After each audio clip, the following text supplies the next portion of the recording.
Israel targeted a top Islamic Jihad leader who they said was responsible for rocket attacks on Israel and called him a ticking time bomb.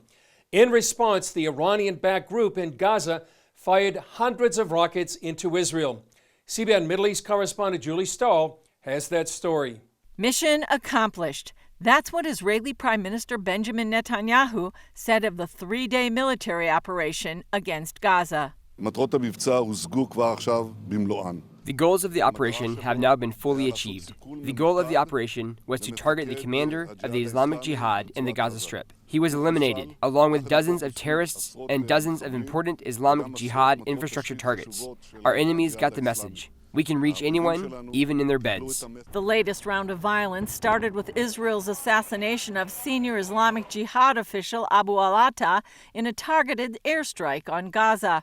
Israel said he was responsible for most of the rocket attacks on Israel over the last year and was planning other imminent terror attacks. Israel struck a ticking bomb, an arch terrorist working under Iranian instructions and with Iranian funding to plan and carry out terrorist attacks against Israel. Israel doesn't want any escalation, but we will not hesitate to defend our citizens. Here in Ashkelon, just 6 miles from the Gaza border, life is beginning to return to normal.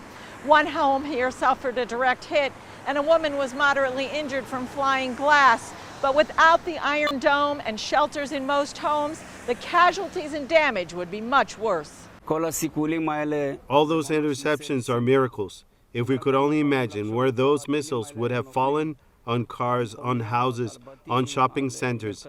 And of course, every time we hear this red color warning, we miss a heartbeat, especially the kids.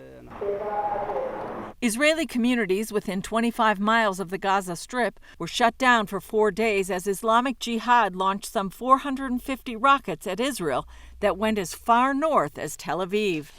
Israel said the Iron Dome missile defense system was 90% successful in intercepting rockets heading for populated areas. Half of Israel, including Israel's second largest city, Tel Aviv, was closed down during the first day of attacks. I'm waiting for good solution, I hope, for everybody, for the Arab, for the Jews, for the world. Palestinians said more than 30 were killed, including several children and a family. Israel said most of those killed were militants. But these terrorists are not only out to kill Israelis, in fact, they're killing their own people in Gaza.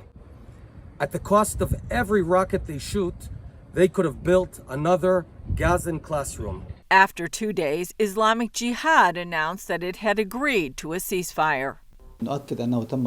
We confirmed that a ceasefire deal was reached under the supervision of Egypt. After the ceasefire was announced, terrorists continued to launch sporadic rocket fire against Israel for nearly a day, and the IDF carried out one last airstrike in Gaza.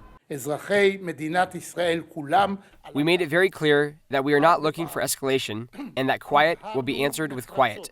For now, it seems that the violence will subside, but how long the ceasefire will last remains to be seen. Julie Stahl, CBN News, Ashkelon, Israel. Alpha